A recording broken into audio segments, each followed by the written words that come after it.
rather than taking something that nature has grown, leather, it's a hide, and then putting all sorts of plastics and chromium and all the nasty chemicals that are associated with the leather industry on top of it, removing the hair, we get sort of to make it in a more pure form directly towards the product that's desired. Welcome to the Business for Good podcast, a show where we spotlight companies making money by making the world a better place. I'm your host, Paul Shapiro, and if you share a passion for using commerce to solve many of the world's most pressing problems, then this is the show for you. Hello, friends, and welcome to the 59th episode of the Business for Good podcast. Before we get on to this one, wow, did a lot of folks have a lot to say about the last episode with Maple Leaf Foods. Reactions from listeners were plentiful, from being impressed by what the meat company is doing with its investments in plant-based meat, to disliking their answer about the ad they placed critical of other plant-based companies, to even some industry press covering the interview. Yes, that's right. Meeting Place magazine published an entire column about our interview, which was actually quite a thoughtful column, I felt.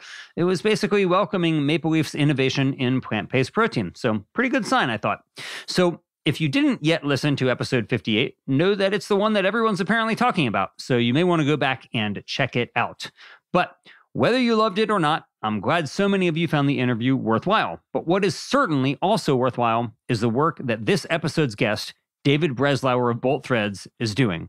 I wrote a little bit about Bolt's work growing real spider silk without spiders in my book, Clean Meat, and I was even more intrigued when I saw recently that his company has now moved into mimicking leather too.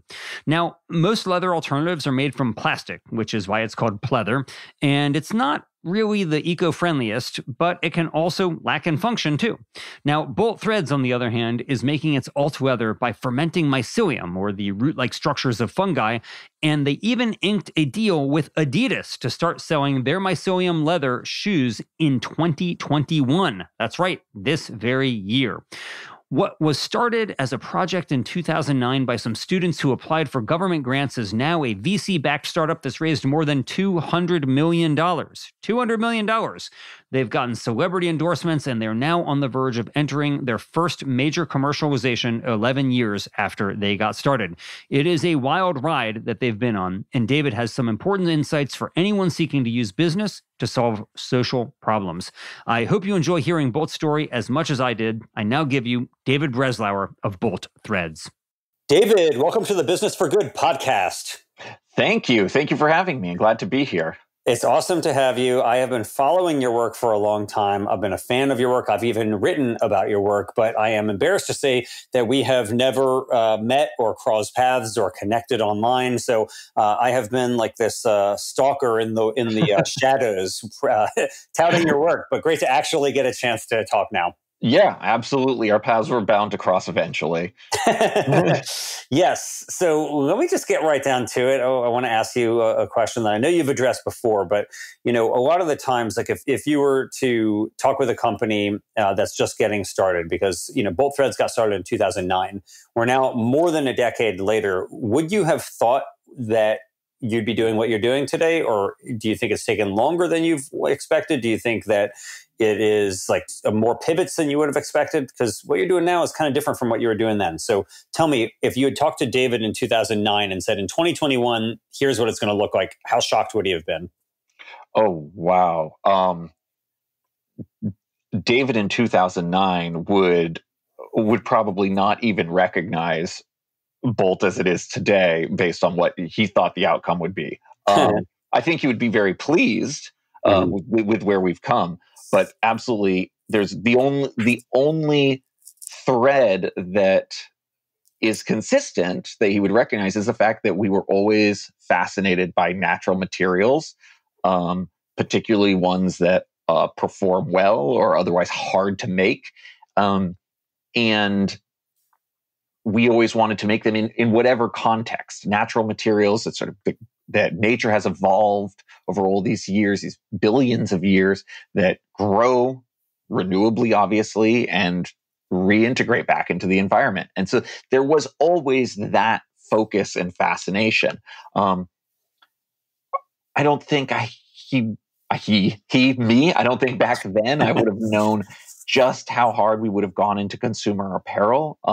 We knew there was an angle there, but really when we sort of started looking behind the curtain, saw all the challenges and opportunities, all the sustainability issues, and realized that's where we felt we could have a big impact, and that's what we got to know. That became our primary focus, and where we really started iterating with customers in order to develop new materials. Well, let's just start from the beginning then. So, presume that people don't know your story, of course. And first, I'll say I think it's okay to refer to your old self in the third person, since all the cells in your body have been replenished since 2009. You're, completely different person. So I give you the license to refer to the 2009 David in third person. But you started out with this idea to make spider silk, right? So I know that you were in school. What happened? Why were you thinking about spider silk at all? Why is spider silk something that's worth replicating? So when I was in graduate school, and this was around 2006 that I started on spider silk, the concept of biomimetics. What can we learn from nature? What has nature built? How can we mimic it? How has it optimized for solutions in ways that might be counterintuitive to us as scientists and engineers? That was, really a popular concept at the time. And I had been learning about building micro machines and sort of fluidic systems that were the size of your thumbnail, but could do all sorts of laboratory chemical mixing and all sorts of biological manipulation. And inspired by the biofield of biomimetics, or that attitude, I was working around an area where there are a ton of spiders on the UC Berkeley campus. And in talking to my advisor, the question came up, how do spiders make this silk that is well known for being incredibly strong, but you can't buy it commercially? We barely understand how spiders do that. It takes so much energy and has taken so much innovation for us to make synthetic fibers that are that strong. What do spiders do that is so almost magical? Yeah, so for people, David, who don't know how strong spider silk is, because I'd imagine most people think, hey, I've walked through a spider web before, it didn't feel that strong to me. Explain, how strong is spider silk? Spider silk is, the thing about it is it's strong and very light.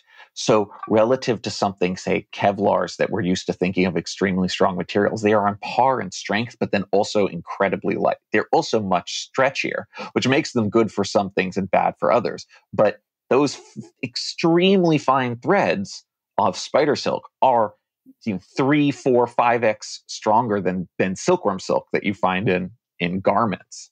Why? Why did the spider evolve to make something 5 times stronger than a worm?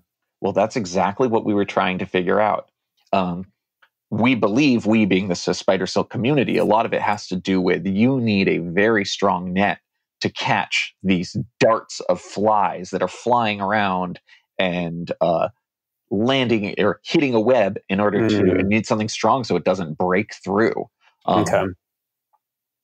That would make a lot of sense. So, how strong is it? Like, if you could produce, let's say, spider silk and the enough of it so that it's like as dense as a pencil, let's say. So instead of a tiny little thread, you had like a pencil's thickness of it. How strong would that be? That's a question that's so in the depths of the lore of spider silk. Everybody says if you could stop a Boeing 747 with spider silk as thick as a pencil, doesn't quite work that way. But let's just say, in many years ago, a group of gentlemen went to Madagascar and made a tapestry out of spider silk that they reeled out of spiders. Now, this is touring the world. It's under lock and key, under glass. But from the people who felt it, they say it feels soft as silk, but strong as a bike lock. Wow. How did they farm the spiders? Or were they just collecting webs from the forest? Like, what was the method of collection here? They actually took spiders, golden orb weaver spiders, that are all nearly the size, with legs and all size of your hand, took golden orb weavers, sort of held them down, constrained them down, and slowly reeled the silk out of them and made yarns, put it back into the forest, allowed them to regenerate silk. They spent 5 years, 1,053,000 spiders, I believe. Same spider multiple times. They physically restrained over 1 million spiders to do this. It took 5 years, $500,000 to make this If you Google spider silk tapestry, you will find it. Yeah, wow. It's quite a stunning piece, but it also shows you just how inaccessible some of these just outstanding material properties that nature has evolved are. Right. So, okay. So obviously, if there's going to be an industry of spider silk, nobody is going to be pinning down millions of spiders, and you can't farm them because they will, attack each other since they're solitary animals who they don't want to live together. So your idea then back in the late 2000s was essentially to program microbes to make the proteins that are in spider silk. Is that correct? Well, yes. So to go back to the point that I was working on those micro machines, my part of the puzzle was I was very interested in these spiders make this protein that somehow magically turns into a fiber. So I was very focused on how does that work? How does this goo, it's a liquid inside the spiders, turn into this incredibly strong, incredibly fine fiber? And serendipitously, I was introduced to my co-founder across the bay, who was at UCSF studying how do we engineer microbes to produce that protein. And so when we got together, it was like, oh, hey, you're working on how to produce that protein without spiders. I'm working on how to turn that protein into fibers without spiders. Wow. Yeah. Yeah. The universe of people fascinated by spider silk, it must have been like love at first sight. I mean, there is not many of us on the West Coast. And the fact that we found each other and we're only 25 minutes away from each other is the unlikeliest of circumstances. Much of the early days of Bolt Threads feels like a fairy tale and just complete serendipity. So how did you get started then? Were you getting grants? Were you getting investments? Like you guys decided you want to start this company to actually try to engineer spider silk without the spiders. Like, what do you think? Obviously you need money. Where'd you get it? Yeah, government grants. Now there are more angel investors and more tools, like even Y Combinator now supports a lot of biological development. There were just fewer ways to get money back then. The only way was through government grants, and it was a very great mechanism. You get an SBIR, Small Business Innovation Grant, from NSF or NIH, depending on what area your technology was going into, and it's non-dilutive funding, $100,000 to $150,000. And so we were still in graduate school. We wrote some grants saying, we think we have new technology that no one's ever tried before to make spider silk without spiders. And we wrote a whole grant about our proposal. And we got all our grants. I mean, I think we applied for 4 and we're counting on maybe getting 1. And we got them all. So we quickly finished up our PhD theses and got to work. After that, we spent a year working and actually got investment for the broader vision of the company from a VC. Wow. Who was the first VC who believed in spider silk without the spiders? It was Foundation Capital. And Steve Vasala over there, who had actually been very intrigued by spider silk and was looking for to see if anybody and who was working on trying to figure out how to make it and commercialize it.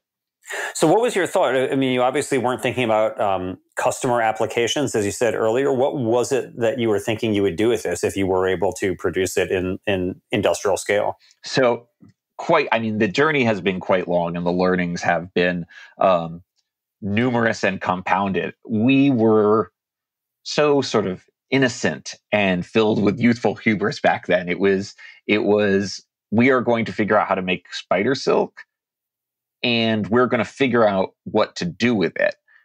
Underlying that was a general belief that if we can holistically access materials in nature with our technology platform, we're just going to keep finding out what to do with these things because they're quite incredible.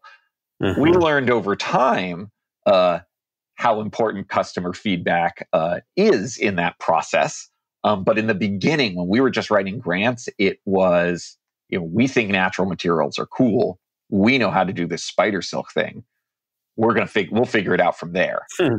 But so did you have any ideas in your mind? I mean, you mentioned Kevlar. So are you thinking, oh yeah, we can sell this to the military to have lightweight bulletproof vests as an example, or to police officers? Like, surely you must have fantasized about some application. Yeah, of course.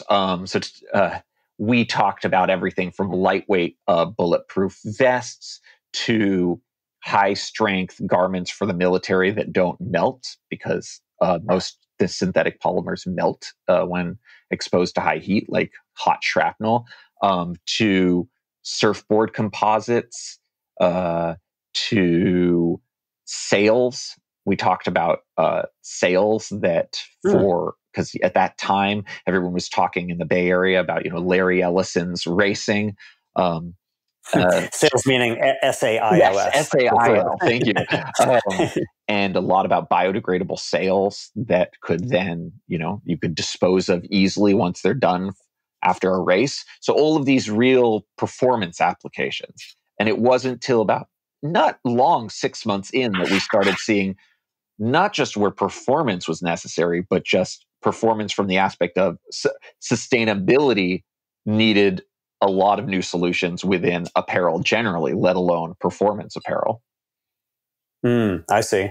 Interesting. So I don't want to fast forward too quickly, but so if you're getting these government grants like from NSF or NIH, you all of a sudden start going to VC money, and you fast forward, let's just say to today, David, like how much has the company raised today? What's the growth? And then we want to talk about how you got there, but like how much has Bolt Threads raised to date? Oh, wow. Not including grants, it's a little over $200 million. Wow. Cumulatively raised. It's also been 10 some odd years of operating. It's been quite a journey. Yeah. And so correct me if I'm wrong, there was some commercialization of the spider silk, right? Like you guys were selling, were there some ties that were sold, is my recollection? Yeah. As we were scaling up our spider silk production, and we were we're trying to continuously improve our process as well as demonstrate the commercial potential. We launched these a couple different product here. Let me just start over. You can cut that. As we were scaling up our spider silk production, and we were under a lot of pressure to enter the commercial marketplace, because we had been so far just doing so much R&D, but needed to really demonstrate that we could deliver product, not just to our investors, but to the public. We launched a series of ties that we made with our silk, just to demonstrate that we could make spider silk and could launch it in multiple unit qualities. The history of the field was littered with one-off demos, with somebody brute forced a single unit, and that was it. We were like, no, we were going to sell in consumers and sell in ever increasing quantities. So we made ties. Then we launched beanies, and the ties were 50 units that all sold out. The beanies were several hundred units that all sold out. We even made some products that use spider silk in a solid form, not fibers form, as we continued to iterate on product and form factor, performance properties. It was then that we caught the eye of Stella McCartney, who helped really push us into the more high fashion area and inspire the minds therein with the dress she made, the gold spider silk dress, as well as some of the subsequent garments. Wow. So Stella McCartney, of course, the daughter of Paul McCartney and a fashion designer. How did she even hear about what you're doing? Was it just through buzz, word of mouth regarding these new ties, or what? Stella had, again, I got to give her a lot of credit for how proactive and ahead of the curve she was. She had hired someone to lead her sustainability efforts. And I don't know how they found us, but they just cold reached out. And so we invited them in, and we brought. So you just got an email from Stella McCartney, from someone who worked for Stella McCartney, but at StellaMcCartney.com, saying, we want to know more. And when we showed Stella what we were up to, she came by with her team. She loved everything about the idea of inspired by nature, meant to reintegrate back in the environment, grown from the environment. How do we leverage evolution and what nature has built to make better materials and products? And so she became our number one fan and helped us build out consistently better, more luxurious demonstrations of the material, which I believe really helped show the promise to others in high fashion, because our history was really, we were able to get a lot of attention from the outdoor industry. To give them credit, the outdoor industry was very far ahead of everyone else. And, companies like Patagonia, who we spent a lot of time working with, were looking for new materials that were better for the environment before many others. And Stella helped popularize it as well within the fashion world. Yeah, it does seem like if you're going to have this like really amazing material, like why waste it on a beanie when you could be doing something that's far higher value, right? Oh, of course. I actually was one of the people who bid on, or I don't know, I put my hat in the ring to get one of those 50 ties, although sadly I did not get one. My apologies. But I mean, even that, it's, it's just a tie. Like, how much is a tie going to go for compared to some like high-end fashion or even military use as an example? So it seems like it would make a lot more sense to go into that. But so then, if you're thinking about this silk that you're using for fashion, and eventually something happens where you say, well, actually, rather than silk, we're going to, pivot away, or not really pivot away from, but add to our portfolio, not just the idea of making spider silk, but actually using, fungi to make leather and replace leather. So what led you to make that? And when did you start getting into the mycelium game, as opposed to just thinking that, we're a spider silk startup? Yeah, it's a great question. That's its own interesting story, in that we had a substantial number of partners who were playing with our silk, looking at our silk, evaluating. Everybody was excited. Everybody was curious, what can we do with this? At the same time, we always thought leather was this problematic material, particularly from just an animal cruelty, vegan perspective, but a growing awareness about the greenhouse gas contributions. And we just kept throwing around ideas of how we would one day try to make a leather material. And our expertise was making proteins. Spider silk is a protein.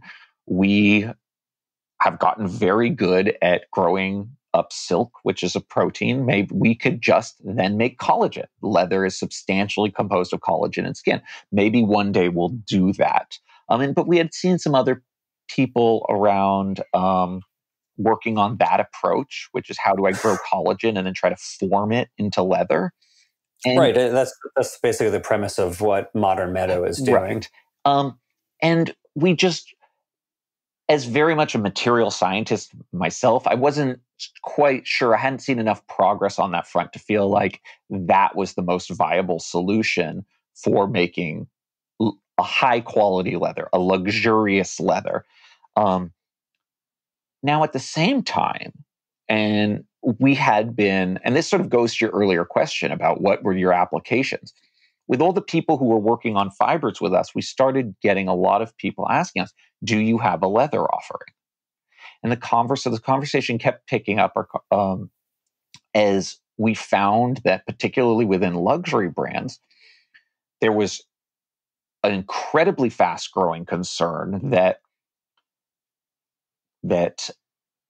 leather was coming from livestock, and that was a huge contributor to greenhouse gases on top of the animal welfare. But I think the big concern there was greenhouse gases for them. And the only alternative was pleather, or what was being dubbed vegan leather. And that is made from petroleum.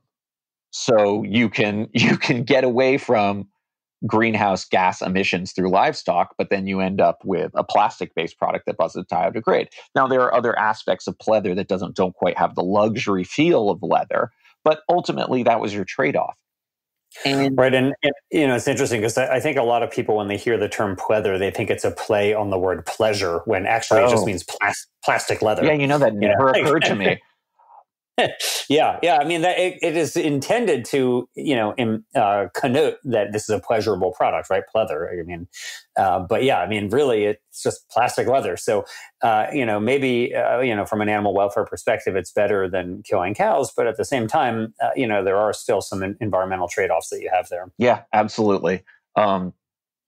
And yeah, so at that point, we knew that there was going to be demand, or there was demand for leather, and it seemed a leather replacement that had dramatic sustainability attributes. Like the concern was very high, and that request was sort of outpacing people's interest in iterating with fibers. Fibers made us. The concern about microfibers had been growing, but suddenly the concern about cows and animal agriculture was growing faster. And at that time, we learned about mycelium. And when we saw the structure of mycelium and how you could grow it into a sheet, mycelium being the roots of mushrooms, not the mushrooms you eat, but the roots under the ground. And if you can grow them in a controlled way, they make these sheets that really give you a much more leather-like feel because of the way these roots create little tiny fibers that all entangle with each other and touch and connect and rub against each other, kind of like how all the collagen networks form in hide, animal skin. But you don't have to try to reproduce it. It grows that way. And we, my co-founder and I looked at each other and said, we think this is the viable way to make a replacement to leather. And from there, we said, okay, now we're going to try to figure out how to grow mycelium as well. And so what was your first step though, David? Because, you guys were bioengineering spider silk, right? Which is, something very different from growing mycelium. Presumably you don't have a background in mycology where you're like, we need to hire some mycologists here. Like, what was your first step to thinking, okay, how are we going to figure out to do this entirely novel process that we don't have any idea about? So that's I always find that question very fascinating. And again, maybe this comes back to some sort of youthful hubris. We looked at it as these processes are surprisingly similar. Whereas a lot of the seasoned scientists we talked to, who we sought help from, were like, oh no, those are different fields. You shouldn't try to pursue what we'd say liquid fermentation, growing microbes in a vat, and solid state fermentation, which is growing fungus on say sawdust. Those are two different things. And we looked and we said, it's all fermentation. It's all getting your feedstock, sterilizing your feedstock, growing your microbe, purifying your output, whether it's silk or mycelium, and then forming it into your material. And what we had become so good at as a company through all these years of trials with silk and different iterations thereof was prototyping biomaterials and integrating with product developers and designers from the textile world, where there's many qualitative attributes that are extremely difficult to quantify. So this isn't just what is strength, what is abrasion resistance. This is, does it drape well? Does it age well? How does it feel against the skin? We had become so skilled at that because if you look at that Stella McCartney silk dress, it has to hang just right. And as much as that's in the knitting and the weaving, if your fiber's too stiff, it's not going to do that. You might have the strongest fiber in the world, but if it's too stiff, it's not going to drape well. So those are the attributes we had integrated really well, how to scale up biological processes and prototype with them hand in hand with textile designers. And so when we looked at that, we said, we just need to grow our knowledge around mycelium growth, but we think we can connect that just as we did with silk on the leather side. And so for us, and I'm not saying that to be to come off as arrogant, and many people thought we were foolish. It seemed doable, and it turned out to be. When was this? Like, so, for years you're working on spider silk, then you decide we need to get into the mycelium game. What year was that? That was maybe 3 years ago. So think about it this way. It took us maybe 7 years to build and scale up spider silk production, and then turn almost that same crank 3 years on mycelium. Was it difficult to persuade investors on this? Like, they're like, hey, listen, we've been giving you guys money for 7 years and you don't have any product on the market yet. Now you want to go switch to this other product. Like, was that a difficult sell, or were they just so hot on the idea of mycelium that they were like, yo, we trust these guys? Our investors have been very enthusiastic from the beginning. And, we've talked to them about this being our vision of us having multiple different product lines. We never pitched them on the idea of we are going to be one specialty material and we're going to grow from there. So the notion that we were going to continue to iterate around a suite of different products to all grounded in sustainability, whether it be for apparel to all the way to personal care, that was a very comfortable idea, and people are very excited about the broad vision of us being able to deliver multiple things. Now, there was the pressure of, okay, if you're gonna do this, you have much less time to prove it's viable than you have had so far. At some point, you have to deliver product. But when we did our first iterations and got extremely quick feedback from partners, and this is where the consortium that we've announced comes into play, and our partners greenlit this at the highest levels of their organization as this is something we're interested in. We trust Bolt Threads. They have been delivering to us and are extremely sophisticated in their analyses and development, and we want to work hard on this. So we're going to commit capital, put money behind this Mycelium Leather work. And we were able to show that this is really worth pursuing hard and leaning into hard. That's cool. That's really cool. Well, good for you guys. So let me ask you then, David. So you're growing this mycelium, and I presume you have to do something to it, right? Like if you think about, you take the hide off of a cow, you don't just turn that into a car seat or into a watch strap. You have to, for them, they have to remove the hair and the fat, and they have to tan it. What do you have to do to your mycelium to make it so that if I'm wearing, a wristwatch with Milo, your mycelium leather on there, that it's not going to degrade and rot on my wrist? It's funny you say not until it doesn't have to degrade and rot on your wrist, because it's made of fungus. So we have to make sure the fungus is inactivated and doesn't just keep growing. Yes, I don't want it to degrade or to continue growing. Like, how am I going to? What guarantee do I have? What are you doing that this is going to remain looking the way it does if I were to, let's say, buy a leather or a pleather watch? Right. Yeah, we have to do far fewer things than you have to do for leather. Now, this is sort of the beauty of being able to look at what a customer wants, say leather, and then reverse engineering and then building back up into it, is to say, rather than taking something that nature has grown, leather, it's a hide, and then putting all sorts of plastics and chromium and all the nasty chemicals that are associated with the leather industry on top of it, removing the hair, we get sort of to make it in a more pure form directly towards the product that's desired. So it's actually, at the end, much less manipulated. We do some softening and things like that, depending on exactly what the product attributes need to be. Because if you think about it, a watch strap feels very different from a leather jacket, which feels different from a leather shoe. We use leather as a catch-all term, but it actually means a number of different product grades, product qualities, all from cowhide. And we have to do very little in order to get it to meet the base criteria. Then it's more a matter of customization, embossing patterns. People still want leather to look like leather. So we emboss it, ironically, with a cellular texture. even though it doesn't naturally have a cellular texture, because it is mycelium, not skin. Mm-hmm.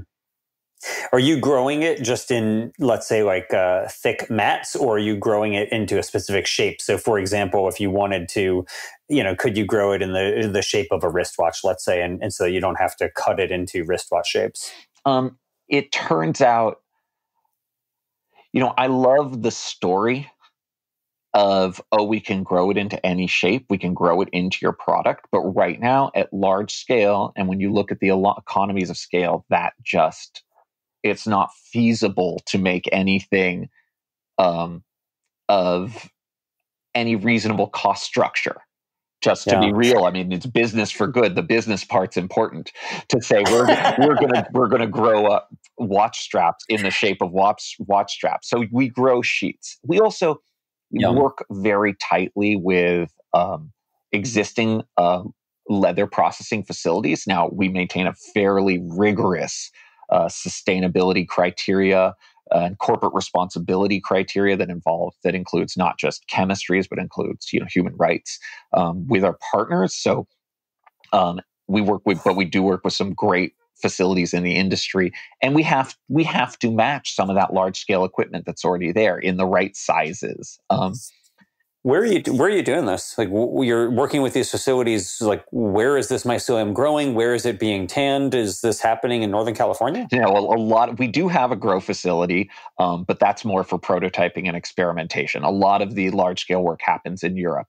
That's where most of the mushroom expertise happens to be, and all of the high end facilities that our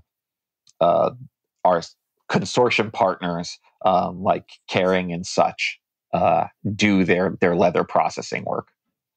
Interesting. So you're really growing this in Europe, and that's where the whole process not only starts but is finished. It's not going somewhere else to be tanned or anything. Yeah, it's mostly in Europe, and again, that's by design of our customers and expertise. When we have a global supply chain, it's going to matter more where are we going to ship it? What makes the most sense in terms of cost and carbon emissions? We don't want to be flying stuff around if we don't have to. But those are sort of good problems to have, to be able to be in a position to optimize the supply chain for an infinitely more sustainable material than hide leather. Mm-hmm. Interesting.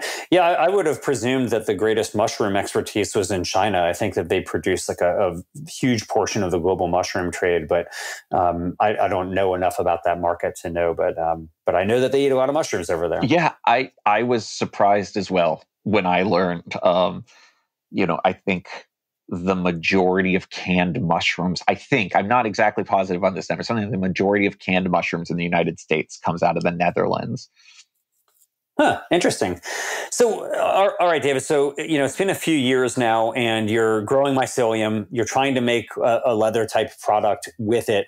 You had this big announcement recently that you are now partnering with Adidas and a number of other folks. What does that mean, partnering? Are they investing in the company? Are they partnering with you as a customer? Like, that's pretty impressive to get a deal with Adidas, because first and foremost, just so you know, I wear a size 10.5. So when you get the Adidas Milo shoes, you know where to send a pair.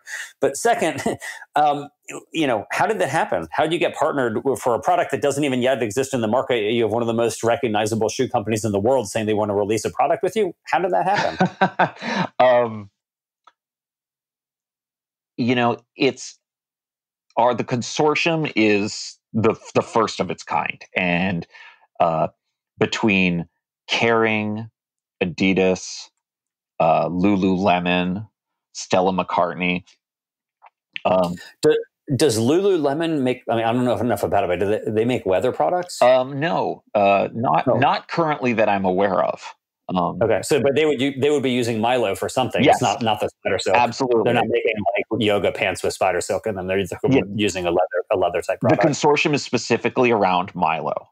There is such demand for an alternative to leather, and when we were able to demonstrate not just the aesthetic quality of the material, meaning we can make something that feels like genuine leather, which again is a very important distinction, as well as the ability to scale, get economics that are reasonable, and then iterate with those brand partners and be able to consistently deliver new and improved samples over and over again. And that's where we were working with.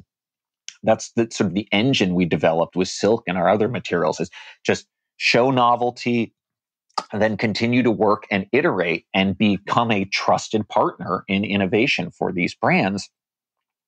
We needed a mechanism ultimately to sort of stop what was historically kind of the battle of who you were going to commit to being exclusive with, which then meant you couldn't supply to someone else. It was, how do we get everybody who works who makes products with leather to work together with us to help us make a replacement for leather that is more sustainable. And so the consortium did you reach out to Adidas? Did they reach out to you? Like, how did you have some, head of business development who did this? Like, what was the actual mechanics of this, startup that's essentially pre-revenue partnering with one of the biggest athletic companies on the planet? Yeah, Adidas, to their credit, is very good about innovation and paying attention to innovation. And we had been working with them substantially on thinking about materials alongside fibers, spider silk, and stuff like that. And when we showed them Mylo, they were extremely excited to see an innovation there. And so, again, it's throughout this whole sort of storied history of Bolt Threads, a lot of what we built out was this engagement with these brands beyond just their innovation arms, beyond just their sustainability arms, but all the way throughout the brand, and our ability to have touch points in all the areas we need to understand how to build out not just the products, but the product quality, how to integrate into supply chains. What is the effective price point? What does this need to have and be able to do by when and by how much to be an actual product in a material in a consumer apparel product? And the consortium was a bunch of different companies who are in many ways competitors, holding hands and saying, we want to help foster sustainable future materials, and we're going to work with this company and really engage in that cycle of product development. That's really awesome, David. So let me ask you then, when you put out the ties, there were 50 of them, you sold them for $314 per tie, which is a reference to pi, 3.14. But is that what it's going to be like with Adidas? Like, you have said that in 2021, you intend to commercialize Mylo. Is that going to be the same type of commercialization where it's just a very limited time offering for a very high price? Or is this going to be something that's going to be a regular offering that people will be able to buy if they want it? We know what we need to build to be building towards a regular offering. We are past the point of simply demonstration. There will always be demos, and there will always be exciting small launches in order to show the potential of the material. But we are going to be delivering thousands, tens of thousands, hundreds of thousands of units, scaling into multiple millions. Great. When? You say we'll be doing tens of thousands in 2021, or do you think that'll be like in the next decade? No. We're talking about real scale starting in 2021. Great. Oh, it's really exciting. I'm really thrilled to hear that. Yes, as am I. I'm sure. As are your investors, no doubt. Okay. So speaking of then a decade out, like, what do you envision? I imagine that if somebody had said to you in 2011, what do you envision for 2021 for Bolt Threads, that there would be very little fidelity to what actually happened. So I realize there is, as you say, perhaps some hubris in trying to predict a decade out. But if you're going to think about a decade out, like, where do you see the company, and where do you see, let's just say, the leather industry, for example, since that's what you're currently working on in the year 2031? When we first were pitching, we pitched to one VC, and we said we can make green materials, because that was the term of the time. So this was 10 years ago, and we were told, never pitch us green. No one wants to pay for green. That has, flipped on its head a little. Some people do. Some people are willing, or at the least they understand they'll pay for a time being. At the same time, I think we've learned how to develop the technology with enough sophistication that we can make a lot of things cost competitive, or a lot of materials at better costs that are sustainable or green than their less sustainable counterparts. I once gave a presentation at a conference where I predicted the future and said, all these natural materials that we otherwise have to manipulate with plastics and toxic chemistries in order to get them to do the functions we want, we're going to replace them with sort of engineered natural materials that we are able to build up to serve that function in a much more holistic way with sustainable chemistries. And, it's going to be the rare and exotic fashions that use materials that were not engineered. I really see a future where there are so many polymers and material structures out there that are all, you can be grown on forms of sugar, and all can biodegrade over different time spans. Silk is fantastic at that, being able to control the time span it biodegrades. And I see an opportunity where we can sub out a lot of the synthetic materials and maybe even some of the naturals that don't necessarily biodegrade in the way we want, and when used at large scale are actually problematic. Global scale are actually problematic for the environment. And create a palette of offerings that are all can be chosen based on their end of life requirements, based on their usage. So is it going to go down the drain? Are we going to be able to recycle it? How long is reasonable for this to exist as a whole in the environment before it should be able to decompose?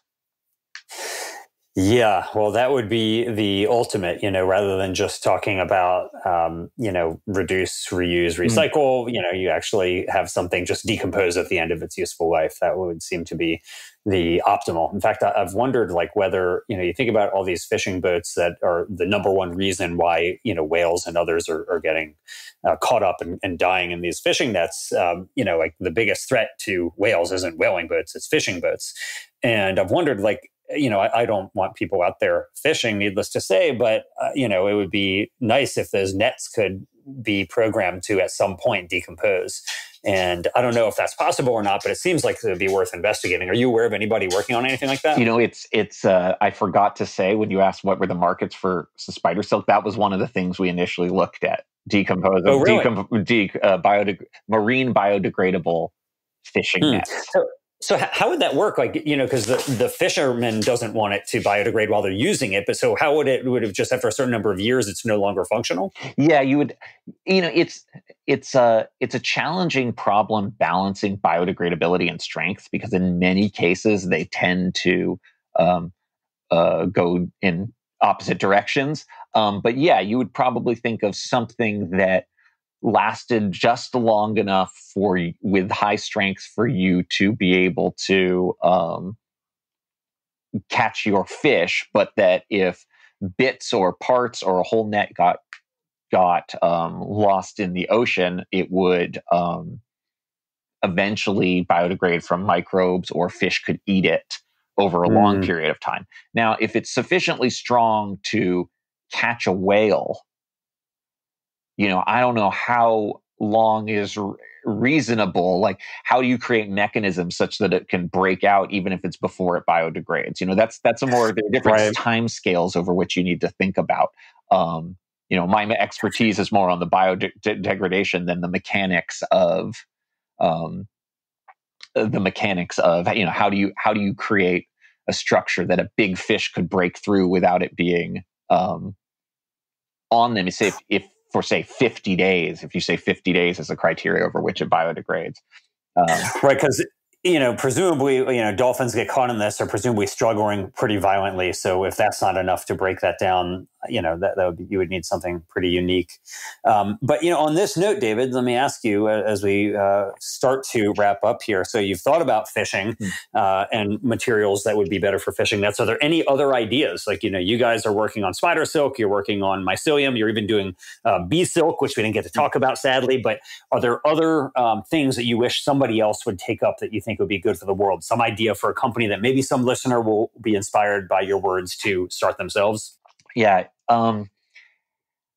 Anything climate change related, I encourage. I know that's general, such a general topic, but it just feels like we're in such a race against time to slow down the effects of change. So I strongly encourage anyone to get into those, anything climate related, whether it's energy storage, electrification of all vehicles, fighting greenhouse gases in any which way. Like that's where I strongly encourage people to go into. Some of the things I'm interested in, unfortunately, it's hard to see where the business opportunity is. So I encourage people to think deeply about it, but a lot of it is cleanup. When we are able to get all of these sort of biodegradable, biocompatible polymers out there, what are we going to do about all the microfibers and microplastics in the air and water? We're at Bolt, we're doing some things with bee silk, as you mentioned, to eliminate synthetic polymers and personal care as well as microplastics. But there's going to be a load to clean up, and I don't know. I don't have an answer as to how to do the collection or the sorting or the cleanup. But really, I'm not sure how you even make that economical for a business. Maybe it's a nonprofit work, or maybe someone more clever than me out there has an idea. But I find myself fairly concerned even looking at the dust around my house in San Francisco. I'm like, these are all little fibers, and it's all accumulating somewhere, and they're all going to last 500 to 1,000 years, and they're probably in my lungs and in your lungs. And they're saying now we're going to have the geologists are going to say we have a plastosphere, where it's an entire time period of our sort of geology where things are covered in plastic. Yeah, it's interesting. There are some fungi that aren't even engineered. They're just natural fungi that appear to be able to consume the many types of human-created plastics. And so it would be an interesting business idea to partner with, let's say, some municipality to, for example, apply those fungi, or maybe even just the enzymes. You create the enzymes that they're making to break that down. Yeah. As a pure sort of fascination, I love the idea of bioremediation. And I want someone to figure out how to make more full-fledged businesses out of it to clean up a whole number of things, whether it be ocean plastics, microfibers in the air, in the ocean, everything. Well, I mean, there's so much in the microbial world that we barely understand. For example, if you think about like radiotrophic fungi, which are thriving in the Chernobyl reactors, they're just consuming all that radiation. Like that, and that's not an engineered microbe. That is a natural microbe that just consumes radiation. Yeah. So, and there's other fungi that will consume plastic. So, that would be quite a fascinating business for somebody to take up. So, David, I hope that there is some time where there is somebody else on this show who was listening to this episode and like, I was listening to David from Bolt Threads, and I decided to start my own plastic remediation company because of you. So hopefully that will happen. We'll see. I hope so. So finally, David, you've been at this for over a decade. You are a scientist at heart, but you're also an entrepreneur by trade. Is there anything that you would recommend to anybody else who is inspired by your story and what you're doing at Bolt Threads that you think would be useful for them, that has been particularly helpful for you in your own scientific and entrepreneurial journey? Yeah, it sounds sort of cliched to say listen to your customer, But at some point, I think as a technologist, even if you're presenting a new technology and get potential customers excited about something they did not know existed, at some point you do have to start iterating with them. And I think so many of us, myself included, get caught in a trap and enthusiasm over technology, over the pragmatics of what is needed by the person who would be paying for it.